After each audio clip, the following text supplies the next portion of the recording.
철딱선이 없는 너그 신랑각시가 하는 짓거리만 보면 내 사쿠만 큰 미쳐삐겠다카이. 범도 안 보고 똥부터 먼저 싼다더니 자기가 알아서 척척히 하든가요. 당신은 젊은 여자가 참 둔에 빠졌는지 몰라. 만호야, 내가 아프대.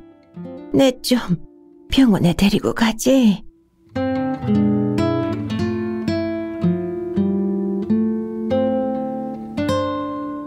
디지털 효자 윤석순.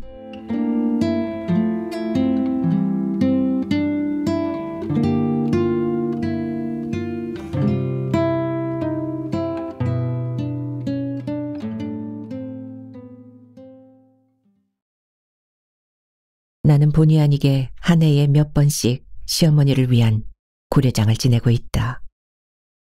누가 시키지도 않은 그 일을 띄엄띄엄 치르는 나는 스스로도 어쩔 수 없는 일이라고 자기 변명을 하곤 한다. 그러나 내가 왜 그런 가치없는 자기 변명을 늘어놓게 됐는지 이유는 밝히고 싶지 않다. 다만 고등동물인 사람이 나이를 먹음으로써 주름살에 치여 쭈글쭈글 늙는다는 사실이 싫고 슬퍼진다 할까. 그리고 무섭다는 공포심도 든다. 그보다 더 무섭게 여겨지는 건 누구나 다 그런 과정을 반드시 거치면서도 허덕허덕 숨가쁘게 미래를 향해 늙어가는 걸 떳떳하게 드러내놓을 수 없다는 점이다. 그나마 용감한 이들은 쭈글쭈글한 주름들을 다림질하듯 쫙 펴보겠다고 돈보따리를 싸들고 젊고 잘나보겠다고 서울 강남의 성형수술병원 숲으로 미친 듯이 휘적휘적 찾아가는 이들도 참으로 많다는 시대지만 말이다. 시어머니는 우리가 사는 집에 이따금 들른다. 나와 신랑이 서로 얼굴을 마주 비벼대며 사랑스럽고 못 견뎌 방긋방긋 웃거나 마주보며 뺨을 쪽쪽 빨아대는 걸 보면 시어머니는 아주 가관이라는 표정을 짓는다. 우리 부부의 찰진 사랑 노름을 두고 요즘 것들은 시간과 장소도 구분하지 않은 채 너무 설쳐대는 모양이 천박해서 민망하다는 뜻이다. 그러고 보면 우리가 사는 세상엔 천박하고 민망한 일들이 엄청나게 많다. 그렇듯 민망하고 천박한 일 중에 하나가 늙은 노인을 고려장 지내는 현대판 효자가 자꾸만 늘어난다는 것도 포함이 된다 할까. 우리 어머니처럼 한 해에 몇 번씩 고려장을 당하는 현대의 노인은 살아있지만 욕심대로 활동하지 못하는데 그 문제의 심각성을 찾아야 할까 보다. 접대도 그랬던 기억이 난다. 우리 둘이 시어머니 앞에서 서로 마주 앉아서 손뼉을 딱딱 맞춰가며 쎄쎄쎄 놀이로 시간을 보내고 있을 때였다. 아침바람 찬바람에 울고 가는 저 기러기. 엽서 한 장 물고 가서 고향 소식 전해주지. 우리 둘이 가위바위보. 대한민국 남북 통일 가위바위보. 신나게 동요를 부르며 손뼉을 짝짝 마주치면서 놀 때면 시어머니는 반쯤 넋을 놓은 채 참으로 별나게 논다는 듯 정신없이 우리를 쳐다보았다. 나의 살던 고향은 꽃피는 산골, 복숭아꽃, 살구꽃, 아기 진달래, 울긋불긋 꽃대궐 차린 동네. 그 속에서 놀던 때가 그립습니다. 그래도 시어머니는 언제나 똑같이 가짠타는 눈치였다. 그래도 우린 시어머니가 보란 듯 여전히 노래를 부르며 손뼉을 딱딱 마주치고 있다. 해는 져서 어두운데 찾아오는 사람 없이 밝은 달만 쳐다보니 외롭기 한이 없네. 흡사 자석을 붙인 것처럼 신랑이랑 내가 손바닥을 딱딱 맞춰가며 어린애들처럼 놀 때도 시어머니는 아주 떫은 표정을 짓곤 했었다. 우리 부부를 향해 철딱선이 없어 죽겠다는 듯이. 니들은 손바닥이 딱딱 잘 맞아서 참말로 좋겠대. 나는 시어머니 앞에서 목소리를 나직하니 죽여서 말했다. 죄송해요, 엄니. 어쨌거나 말거나 힘이 철철 넘칠 때 손바닥 마주 딱딱 치면서 원이 없고로 놀아래. 많이 많이 놀아래. 얼라가 꼬물꼬물 세상 밖에 나오면 정신이 하나도 없고 장대기 빠지고로 바빠서 손바닥 딱딱 마주칠 날이 지금 맨치로 자주자주 오겠노.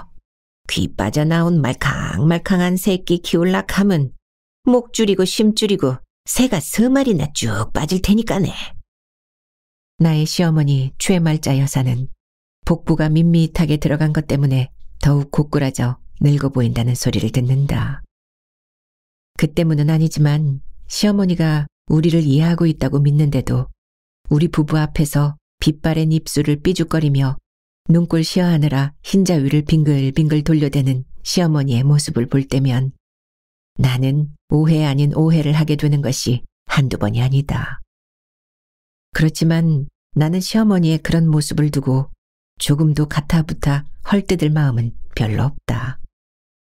며느리인 내가 속눈썹이 긴 눈동자를 장내리 깔거나 기분이 새침해져 있으면 시어머니는 금방 눈치를 챈다. 그리고 얼른 나의 기분이 구겨지면 안 된다 여겨서 그런지 내 마음을 풀어주려고 숨이 차도록 노력을 해오기 때문이다. 새아가야, 어쩌다가 새아가가 나 때문에 삐졌는갑대. 내가 억수로 미안대. 지지다가 볶다가 신랑각시 까불까불 재미나게 지내는 모습이 귀여워서 심술이 삐죽삐죽 난 그 멘치로 늙은 내가 한번 장난을 쳐봤다 아이가. 니들이 고만치나 재미나게 사는데 내가 무슨 시집살이를 시키겠다고 시커멓고로 딴 마음을 먹었겠노. 절대로 아이데이. 절대로 아인기라. 아다카이. 그라이까네. 신랑각시 둘이서 손바닥 딱딱 마주치고 쎄쎄쎄나 하면서 얼마든지 놀아레이. 놀고 또 놀아레이. 밥 먹고 놀고 잠잘 때도 놀고 잠이 깨면 또 놀고 비가 와도 놀고 눈이 와도 놀고 똥 싸고 놀고 방구 뽕뽕 끼고 놀고 자꾸 놀면 재미가 나서 더 재미가 나면 참말로 좋겠대. 암만 그렇다 하지만도 철딱선이 없는 너그 신랑각시가 하는 짓거리만 보면 내 사쿠만 큰 미쳐 삐겠다 카이. 똥 싸고 놀고 방구 뽕뽕 끼고 논다는 그 말을 하면서 시어머니가 먼저 스스로 폭소를 터뜨렸다. 그때부터는 우리도 함께 따라서 웃을까 말까 참고 망설이면서 새침해 있던 나도 신랑도 에라 모르겠다 하고 동시다발로 푸푸푸 하하하 낄낄낄 깔깔깔 따라 웃었다. 웃음이 터졌다는 것은 화가 풀어진 걸 의미한다. 그렇게 마구 놀아대는 우리가 떨떠름했을 시어머니의 속내는 보나마나 우리의 등 뒤에서 마음에 들지 않지만 양보심을 끈덕지게 키우고 있을 터였다. 시어머니는 우리 집에 오면 대략 2주를 머물다 가곤 한다. 그렇지만 신랑이나 나나 우리가 먼저 앞장서서 시어머니를 우리 집으로 모셔오는 일은 결코 없으며 절대로 그런 마음도 먹지 않았다. 시어머니가 구부정한 몸인데도 스스로 우리 집을 찾아오고 또 어영부영 머물다 가기를 반복하는 것일 뿐이다. 그런데 참 마음대로 안 되는 것은 시어머니가 우리 집에 오려고 할 때면 우리 부부는 번번이 대단한 각오를 해야 하는 불편함을 느낀다는 점이다. 그만큼 시어머니를 맞이할 마음의 자세가 은근히 닫혀있고 환경적으로도 허락이 돼줄 형편이 아닌 걸 시위한다는 뜻이다. 뭐 그런 쪽으론 어쩌다 그렇다 손 쳐도 아직까지 철이 덜 든 신출내기 우리 부부는 아무런 눈치도 없이 이리저리 물건을 어질러 놓은 채 살아가는 체질이다. 작은 일에도 열정이나 에너지가 철철 넘친 나머지 종횡무진 미친 듯이 활보하다가 물건을 엎지르는가 하면 우리 부부의 신접살이 공간에서 즉흥적인 기분에 충실하다 보니 일과 사물이 한데 엉겨 그렇지 않을까 여긴다. 아니, 좀 더 정확하게 우리의 재미난 시간을 조금이라도 침해받거나 도둑맞기가 싫은 유아적인 욕심 탓도 있다 할까.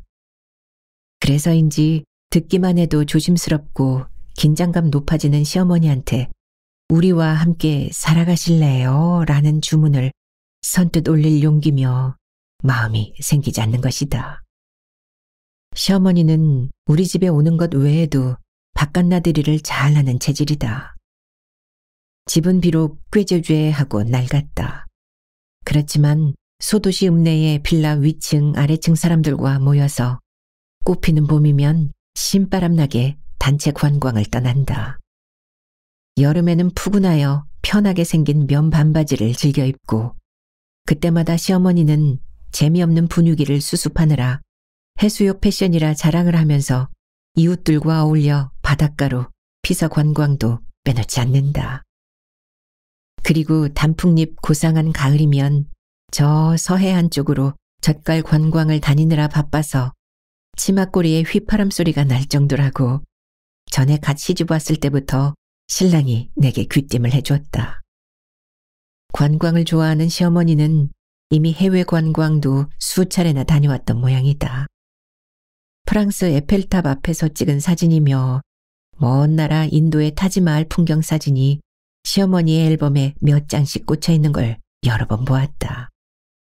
그런 체질인 시어머니는 진정으로 하는 소린지 아니면 체면을 차리느라 그런지 바빠서 쉽사리 밖을 나올 수 없다며 보통 그러니까 계절이 바뀔 때면 연례 행사처럼 한 번씩 우리 집을 찾아오곤 한다. 신랑은 시어머니가 우리 집에 오는 날이면 무슨 거창한 계획이라도 했던 듯 어머니를 맞이하는데 아주 곰살궂다 싶을 정도의 남자가 된다. 아니, 아들이 되는 셈이다.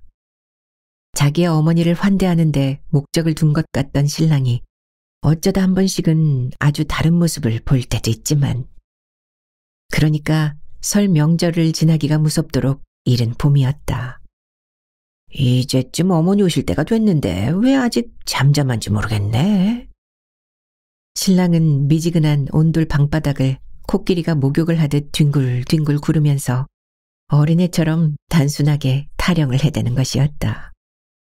젖먹이도 아니면서 어머니가 그립다는 건지 어머니를 모셔오고 싶어서 안달이라도 나서 그런지 알 수가 없는 나로선 너무도 평면적인 신랑의 얼굴에 듬성듬성하게 박혀있는 주근깨들만 속으로 하나 둘 세면서 멀뚱하게 쳐다보고 있었다. 신랑은 또 추석 명절을 지난 후부터 가을바람이 스산하게 불어올 때면 또 언제쯤이면 어머니가 우리 집을 오게 될까 하고 별로 가치 없는 궁금증을 만들며 말끝마다 성화를 해댄다. 흡사 어디 먼 곳에 떨어져 있는 엄마를 기다리는 아동처럼 구는 것이다. 그런 일들이 한두 번도 아니고 듣다 보면 때로는 내 눈에는 속이 시끄럽도록 보채는 아동 모습으로 비친다. 흡사 디지털 시대에 디지털 효자 자격증을 딴 사람같이 군다곤 할까.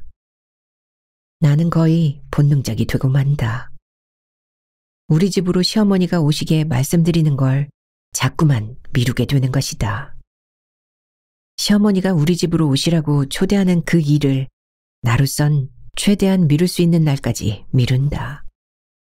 주말이면 내가 근무하는 직장 부서가 도심을 찾아 나가서 어렵사리 개발한 신제품에 대한 홍보 행사가 있는 경우도 있고 계절에 따라 부서 단합대회며 네일 아트를 배우러 간다든가 하는 등등 신세대로서의 삶이랍시고 눈코 뜰 새 없이 바쁘게 사는 까닭에서 그렇다.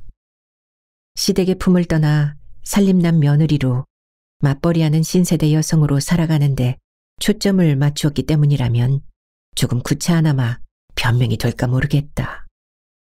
게다가 달포 전부터 새 생명을 잉태한 새내기 예비 엄마가 되고 보니 더욱더 시어머니를 모셔올 조건이 힘들어지기 때문이다. 입덧에 치여 음식 섭취를 제대로 할 수가 없다 보니 임산부인 내 몸 하나도 비실대느라 힘이 든 까닭에서이다.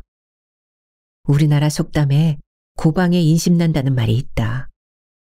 새내기 부부인 우리가 벌어들이는 수입을 모두 합쳐도 젖죽을 조금 들고 나면 기본적인 생활이나 할 수 있을 정도로 고만고만하다. 그 때문에 연료를 아끼다 보면 꽁꽁 언 한겨울에도 실내 온도를 낮게 설정해놓고 내일을 껴입고도 오들오들 떨며 춥게 지낸다. 게다가 암만 느긋하게 생각하려 해도 우리가 거처하는 18평 공간이 협소하다는 불만 내지는 불편 때문이라고 구차한 변명을 찾게 된다. 그러니 우리 공간에서 시어머니와 함께 생활하는 건 불편함 때문에 솔직히 스트레스를 받으면 물론 이런저런 핑곗거리들이 두서없이 마구 생기는 걸 감출 수가 없다. 그래서 시어머니가 올 때가 다 됐다 싶으면 나는 은근히 미리부터 질에 스트레스를 받게 되는 것이다. 그러다가도 결국은 마지못해 신랑의 눈치를 힐끗힐끗 보아가며 시어머니가 우리 집으로 와도 좋을 날을 억지로나마 잡게 되는 것이다. 그리하여 시어머니가 우리 집으로 와도 괜찮다 싶은 여유로운 기분이 들면 일주일이나 열흘 전쯤에서 손님처럼 시어머니를 맞이할 준비에 들어가는 것이다. 시어머니를 맞이하기 위해서 가장 먼저 하는 일이 집안 분위기를 파악하는 일이다. 새로운 계절에 맞춰 커튼을 바꾸어 달거나 이부자리도 새로 빨아서 깨끗한 것으로 준비해야만 안심이 되고 나 스스로도 며느리의 자격을 갖춘 것 같은 기분이 든다. 그런 다음 이제 시어머니가 드실 만한 반찬 메뉴를 뭐로 할까 온통 신경을 쓰게 되는 차례인데 가장 먼저 시어머니의 치아가 떠오른다. 왜냐하면 신랑은 시어머니의 인생에서 늦게 찾아와 준 늦둥이다. 그런 까닭에 시어머니가 할머니처럼 쭈글쭈글 많이 늙었다. 그런데도 불행 중 다행한 것은 시어머니의 치아가 튼튼해서 보너스를 받은 기분이 들어 감사하게 생각하고 있다.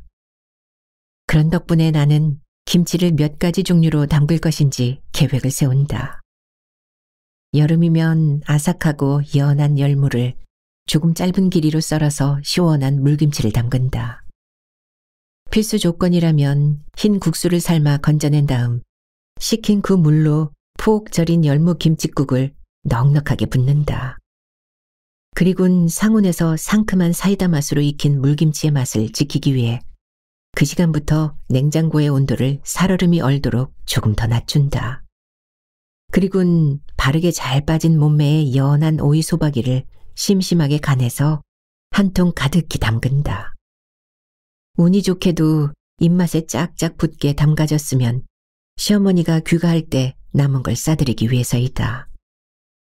그 다음엔 갈비를 좋아하는 시어머니를 위해 한우만 취급하는 푸주간을 찾는다. 특히 시장통 끝에 위치한 간판이 이쁘니 아지매라는 푸주간을 찾게 된다. 이유라면 그 집에서는 고깃덩이에 붙어있는 기름을 아주 말끔하게 떼어내고 갈비면 갈비, 고기면 또한 고기만 팔기 때문이다. 시어머니를 대접할 음식을 두고 신경이 쓰이는 건 김치나 고기 종류뿐만도 아니다. 다른 밑반찬도 몇 가지 더 준비를 해놓아야만 한다. 잔멸치 혹은 잔새우 조림이나 무르게 삶아서 졸인 검정 콩자반과 바싹거린 김부각 정도면 조금은 안심을 해도 된다.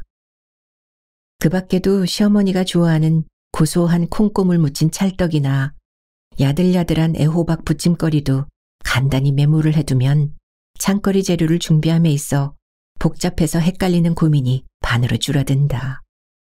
빠뜨리지 않게 돼 좋은 점도 있고. 시어머니는 연세가 많고 약간은 마른 몸인데도 유난히 식탐이 많은 편이다.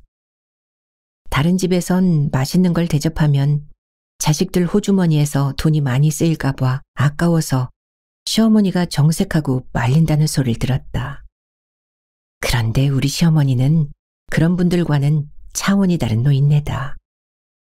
통이 큰 시어머니는 위 주머니도 큰 모양인지 음식을 양에 차도록 든든하게 드셔야 이러니 저러니 구구한 뒷말이 없다.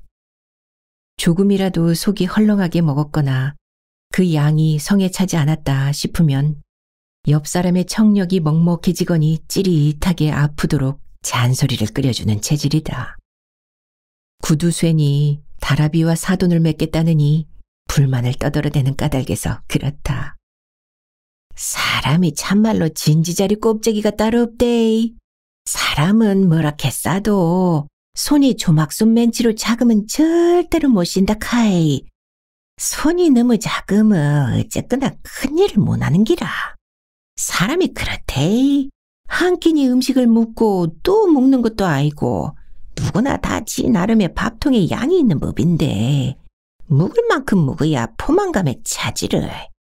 밥통이 빵빵하고로 참어 걸신증이 들린 건 맨치로 묵고 싶은 욕심이 싹 없어진다 그 말이대. 비싼 1등급 한우 꽃등심을 우리 부부와 시어머니까지 셋이서 5인분만 주문을 했다고 고기를 조금 헐렁하게 먹은 게 아쉬워 씩씩거리는 시어머니를 누가 들으란 듯 퍼부어대는 성미이다. 꽃등심의 양이 시어머니로선 부족하고 섭섭한 맘에서. 물론 요즘 식당가에서 저울로 달아주는 고기의 양도 제 근을 못 채워주는 게 문제가 많다고는 하지만 또 언젠가 옆집에 사는 훈이 엄마가 강원도의 시댁에서 부쳐온 감자로 전을 지졌다며 우리더러 먹어보라고 노릇하고도 맛깔스러운 감자전 2장을 갖다 줬을 때도 그랬다. 아니나 다를까 시어머니는 입 바른 소리를 1초도 지체 없이 즉석에서 뱉어냈던 것이다. 새아가야, 옆집 옆이네 손이 쪼막소 아이가? 예? 암만 비싸고 귀한 고급 음식이라 해도 그렇지. 손 간지럽기로 꼴랑 그까이 거 감자전 2장이 먹고 감자전 2장이. 요새 시장에 가봐래. 비지떡 멘치로 제일 싼 게 감자가 아닌가배. 그까이 거 감자 한 박스만 들여다 놓았으면 꼴랑 감자전 1장 보이겠노. 얄팍하고로 썰어 찢어 먹고 노릇하게 구워 먹고 갤쭉갤쭉 채로 썰어 기름에 지글지글 볶아 먹고 버근버근 삶아 먹고도 감자가 남을 낀데. 없니? 옆집 여자 손은 생기다 말하는갑대. 새애기는 손작은 옆집 여자강 친구도 하지 말그래. 새애기도 쪼막손 다래비를 닮을라 걱정된다 아이가. 시어머니는 아마도 남에게서 받는 얄팍한 정성을 인정하려 들지 않는 성미인지 모른다. 집안에서건 밖에서 외식을 할 때건 입맛에 꼭 맞다 싶으면 비싼 거나 귀한 것과는 상관없이 음식을 푸짐하게 찾는 체질의 노인네니 말이다. 그래서 구미에 당기는 음식을 양껏 사들여야만 배부르게 잘 먹었다고 흡족해 하는 시어머니의 표정을 볼 수가 있는 것이다. 그뿐이면 우리 시어머니 최말자 여사가 아니다. 시어머니는 집에서도 식사를 대충 때우는 일이란 절대로 상상조차 할 수 없다. 그야말로 제대로 상을 갖추어 잘 차려드려야만 먹고 살 맛이 난다며 기분을 활짝 펴는 성미이다. 혹여 86이나 되는 노인의 식사라고 조금 전에 간식을 먹었다고 속이 더부룩하다는 소리를 들었다고 밥상을 대충 약소하게 차릴라 치면 시어머니는 아주 섭섭해서 몇 날 며칠 동안을 퉁퉁 부어서 말조차 안 섞는 까칠한 성미를 드러내고야 만다. 그런 시어머니지만 은근히 재미있는 장면은 그렇게 음식을 잘 챙겨 먹은 후에 볼 수가 있다. 그것은 치아 사이에 음식물이 꼈다 싶으면 이쑤시개로 치아를 쑤시는 순간 배불뚝이 자세로 배를 쓰다듬으며 끄끄 트림을 해대다가 어린애처럼 흡족한 표정을 짓는다. 오랜만에 밥통 양껏 먹어줬더니만 나라 임금님이 눈 아래로 빼고 좀에도 안 부럽대. 안 부러워. 보기 좋은 꽃놀이나 금강산도 식후경이라 카더만은 돈 자랑하는 부자가 눈 아래로 뺀다 카이. 음식을 챙긴 그 다음으로 내가 주로 신경을 써야 하는 중비는 습기 먹어 눅눅한 이부자리를 햇빛에 널어 말리는 일이다. 뽀송뽀송한 느낌의 이부자리를 마련해서 깔아야만 밤에 잠이 잘 온다며 은근히 그 일을 재촉하는 시어머니 말을 나로선 도저히 거스를 재간이 없기 때문이다. 그러니 까탈진 직장 상사를 만나 일에 쫓겨 바쁘다거나 임신한 몸이 입덧을 하는 중에 힘이 들어도 이불을 밖에 내다 말리는 일만은 절대로 소홀히 할 수가 없는 형편인 것이다. 그런데 참으로 이해를 할 수 없는 일이 또 하나 있다. 시어머니를 하루빨리 우리 집으로 모셔오지 못해 앉으나 서나 안달복달을 하던 신랑은 전혀 조금치나마 준비 준자도 모르는 사람같이 군다. 엄마가 묵을 방 공기를 깨끗이 씻어내고 청소도 거울 알맹이처럼 말끔히 해놔야지 엄마가 섭섭해하지 않을 테니 당신이 명심해줘. 나는 또 신랑의 말에 토를 달듯 혀가 짧은 소리로 대꾸를 한다. 어머머, 뭐지 그렇게 급한겨? 엄니가 우리 집에 오시면 문 활짝 열고 그때 먼지를 훌훌 털어내도 아무런 불편한 일이 없을 텐데. 금덩어리라도 되는 양 자기는 몸을 사린 채 입덧에 치여 비실거리는 나만 달달 볶아대는 신랑이 미워서 나는 다시 비 맞은 스님이 중얼거리는 소리보다는 좀 더 큰 소리로 떠들어댄다.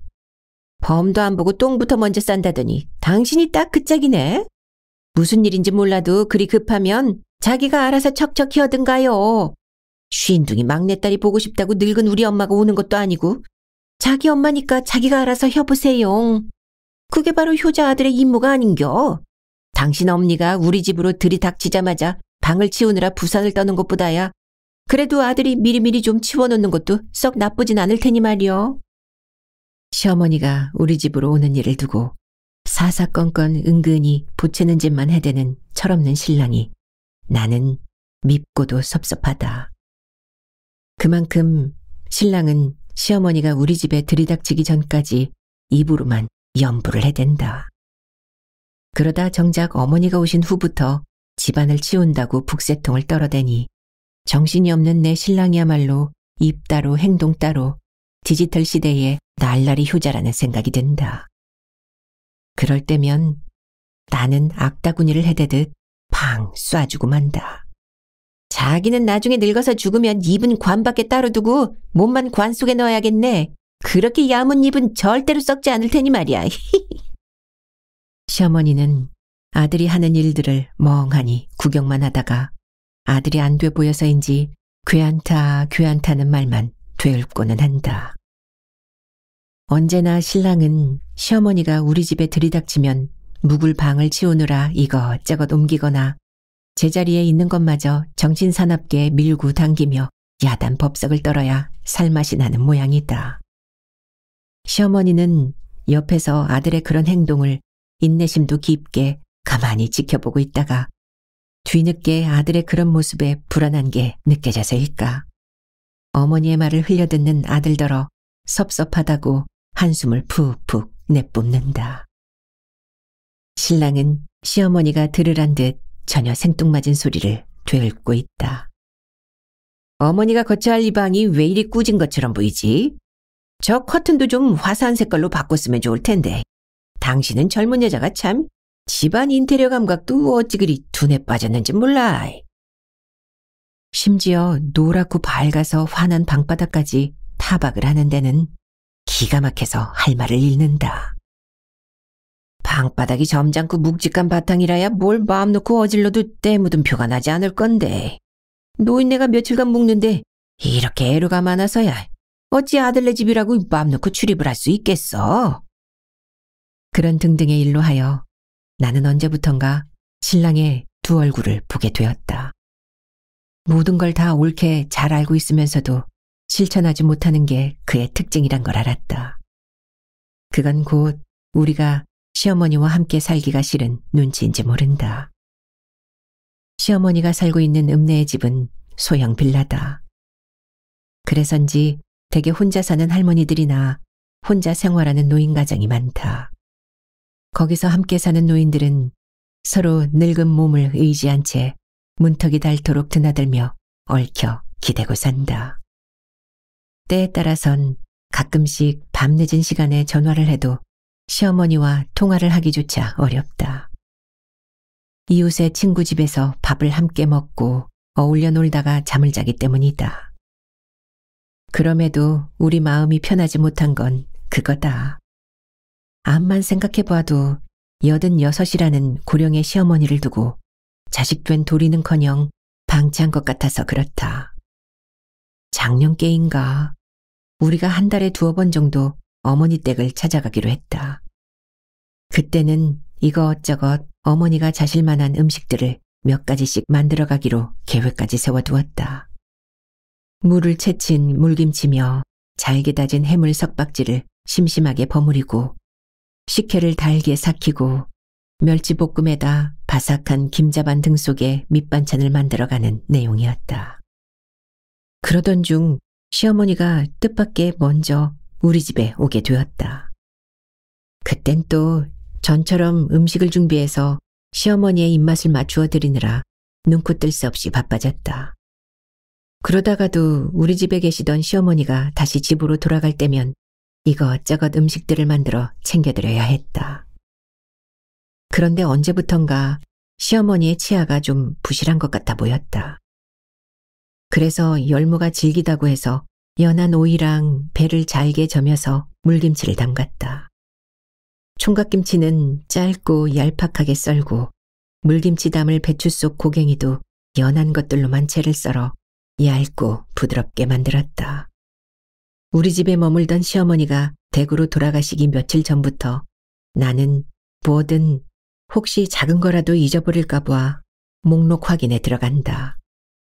최근에 어쩐 일인지 내가 수첩에 일일이 적는 목록이 갈수록 자꾸만 늘어나고 있다. 혹시 식사를 하시다가 무슨 반찬이 더 맛있다고 하면 그 품목을 한 가지라도 더 추가하였다. 거기다 노인이 밥하기가 귀찮을 경우를 생각해서 집에 도착해서 드시라고 저녁용 밥은 찹쌀로 무르면서 찰지게 지었다. 그리곤 그 찐득한 찰밥을 보온 밥통에 그득히 담아드렸다. 시어머니한테 말씀드린 건 이웃의 노인네들과 함께 나눠 드시라는 부탁이었다.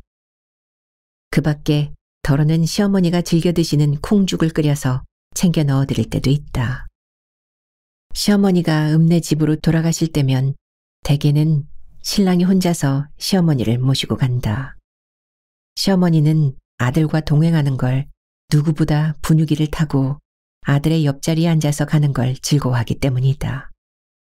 그렇지 못하면 시어머니는 혹시 며느리인 내가 같이 따라갈까 봐 은근히 경계를 하는 눈치다. 우리 집에서 거처하던 시어머니가 댁으로 돌아갈 때면 신랑과 내 2손은 시어머니에게 필요한 물건들을 챙기기에 바쁘다. 그리고 챙긴 물건들을 양손 가득 들고 가서 무당벌레처럼 생긴 빨간 소형차에다 싣는다. 그럼에도 며느리인 내 마음은 그다지 편하지가 못해서 시어머니의 눈치를 살피곤 한다. 양손 가득 끙끙대며 힘들게 들고 내려가서 신랑의 소형차에 구겨서 실는 짐의 무게만큼이나 마음이 무거웠어다. 하지만 시어머니의 외아들인 내 신랑은 신이 나는지 그는 좁고 왜소한 2 어깨지만 으쓱거리며 성큼성큼 잘도 걸어간다. 며느리인 내가 맛있고 영양가가 좋다 싶은 것들을 몇 가지 만들어 시어머니한테 챙겨보내는 게 무슨 큰 효도라도 되는 줄 착각하는 모양이다. 이따금 느끼는 건데 내 신랑은 아직도 철이 없어 보이는 소년 같다. 시어머니를 모시고 시댁에 갔다 하면 집으로 돌아올 때 내게 보내오는 문자를 보면 더욱 그렇다.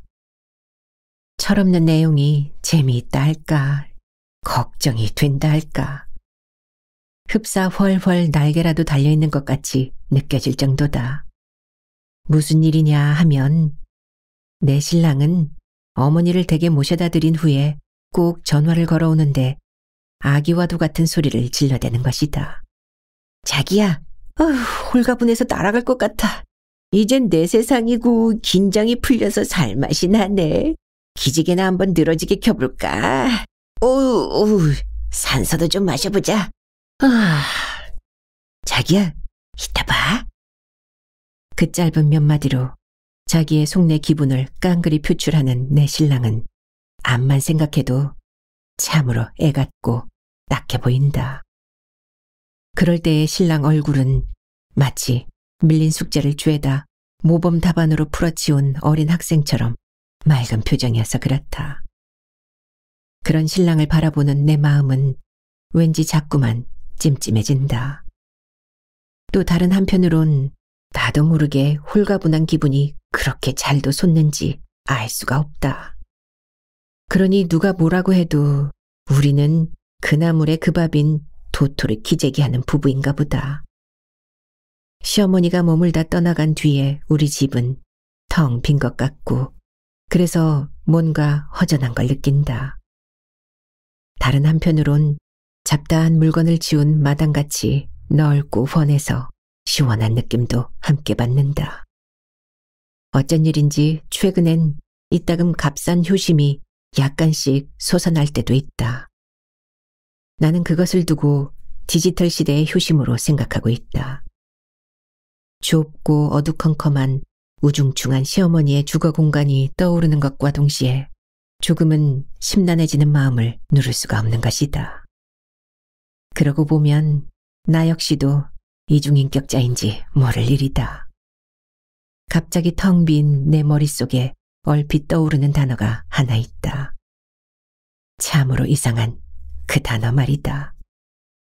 입속에서 맴맴 돌다 쉽게 밖으로 뱉어내지 못한 그게 뭐냐면 바로 그 몹쓸 말 고려장이란 단어다. 고려장이 따로 있겠는가? 늙은 노인네를 쓸쓸하게 홀로 살게 내버려 두면 그게 고려장이지. 잡다하게 먹을 거나 몇 가지씩 챙기고 이것저것 뭉치로 짐을 싸서 텅 비고 분위기 썰렁한 집에 어머니를 짐처럼 부려놓은 채 아무런 거리낌 없이 돌아선 우리가 아닌가. 그리곤 본분의 책임을 다한 것처럼 집으로 돌아와 버린 뒤로는 그 일을 완전히 잊어버리는 효자가 되는 것이다. 암만 포장을 잘해도 우리는 엉터리 자식인가 싶으니 그렇다는 뜻이다. 요즘 주변에서 외롭게 혼자 살다가 귀신도 모르게 돌아가시는 노인들이 갈수록 자꾸만 늘어나는 추세란 뉴스는 이제 보편적으로 듣는 일상이 됐다. 그건 역시 세태를 거스를 수 없는 삶의 한 단면인지 모른다. 하지만 암만 생각해 보아도 혼자 독불장군처럼 살아가는 노인의 문제는 나를 비롯해 우리 모두를 향해 숙제를 던져준 화두라는 생각이 들고 있다. 최근 들어 우리 부부만 그렇게 사는 건 아니다. 가족들은 늙었거나 병원에 시달리는 부모를 모시는 일이 번거롭고 힘이 든다고 요양병원에 맡긴 가정도 지극히 보편적이 되어버렸다.